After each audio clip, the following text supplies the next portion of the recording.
Magandang tanghali, mga kaibigan. Ako, narito ang yung lingkod, si Donorang Official, dito po sa residensya po ni Maceda family. At ngayon pong umaga o tanghali ay meron po ako dito mga nakitang mga kabataan na mga ganda. At ang nakita ko dito ang pinakamaganda itong isa. Ano ang pangalan mo? Ay, si Mariel. Ilan taon ka na, Mariel? 15. Nag-aaral ka pa ba? Saang school? Sa Batuhay. May kita na sa Batuhay. Anong paborito mong subject? Ay, science. Pwede, ano? Ang galing, science. Paborito ko yan nung ako nag-aaral pa sa high school. So, ilang kayo mga kapatid? 8 po kami.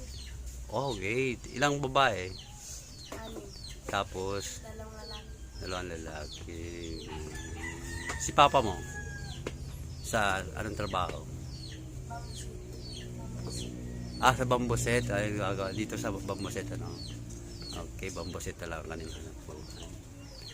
So, sa ngayon, ano ang pangarap mo sa buhay? In case na ano? Medyo naya pa mga kaibigan. Wala man daw bayad ang nangangarap. Nag-iisip siya. Wow, maganda yun, ano, maging teacher. Narinig nyo mga kaibigan, ano po, ang ganda po kanyang pangarap, ano po, maging teacher po daw someday. Okay, sige. Saka aking payo naman, sikapin mo lang, ano, tiyaga lang sa pag-aaral. May baon at wala, magtiyaga sa pag-aaral para makatapos ka sa iyong pag-aaral. At sa ngayon, dito ka sa bahay mo lang, ano? Dito ka sa bahay, tulong-tulong sa mga kapatid. Okay. So, ngayong taong ito, darating, di ba? Malapit na 24, ano? Saan ka mag New Year? Dito lang sa bahay. Dito lang sa bahay? Kasama yung pamilya, kasama yung pamilya. So, di ba may hilig ka rin sa sports?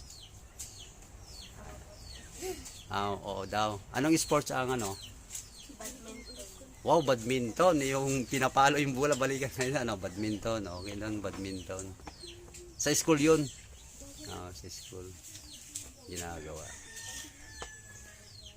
So, ang grade mo ngayon, grade 10 siya, ano. So, kumusta man ang buhay estudyante? Okay naman po. Ano sabi mong okay? Paano sabing okay? May baon sa wala na pumapasok? May baon sa wala? Ilang allowance? 7. Pag may pasok? Araw-araw. Mayroon yung allowance, 70. So, maghapon na ba yun? Maghapon na yun. No? Nagbabaon ka na lang, pupunta ron. Ayan mga kaibigan.